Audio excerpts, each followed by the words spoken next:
My name's Steve Kile, and I am a volunteer with the Kile program, Community Youth Advocates. I am employed with Franciscan Health here in Michigan City, and they had brought informational materials to the hospital, and I found a brochure laying in our break room, and I reached out to the employee that put it there, and we talked a little bit, and then I signed up for the program, got in touch with Miss Brenda, and the rest is history.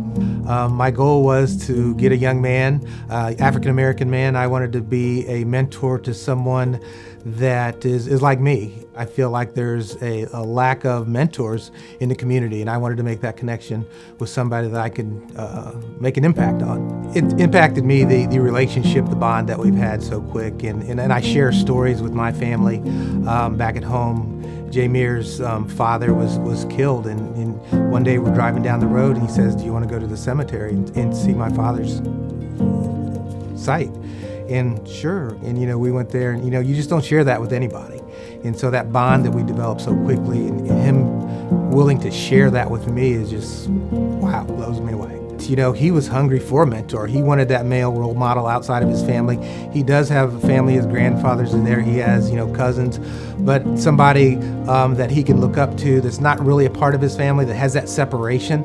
I think it gives him a different venue to come and talk and work through some issues that he may have. And it's been impactful for me because I feel like I've been able to be that sounding board for him, give him that feedback that maybe mom or grandma's not giving him.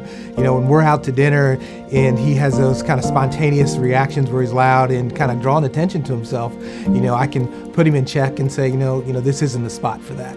And that rolls over into school.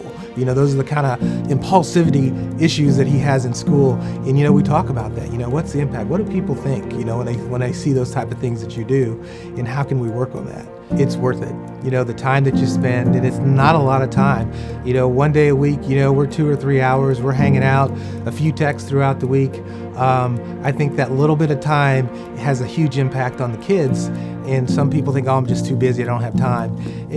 But it's well worth it. I think we all have that time, we can do it. It's just prioritizing what's the impact you want to have on the community. Because if we don't have the time for the kids, we're going to see the aftermath down the road because it's not going to be good. There are kids out there that really need somebody that they can look to and talk to. I think it's important to give back to the community. I think there have been people in everyone's lives that have impacted them, and I just think you have to pay it forward. And that's what I'm doing, and I hope that other people would step up and pay it forward and understand that the small amount of time that they do give has a huge impact on the kids in which they're interacting with.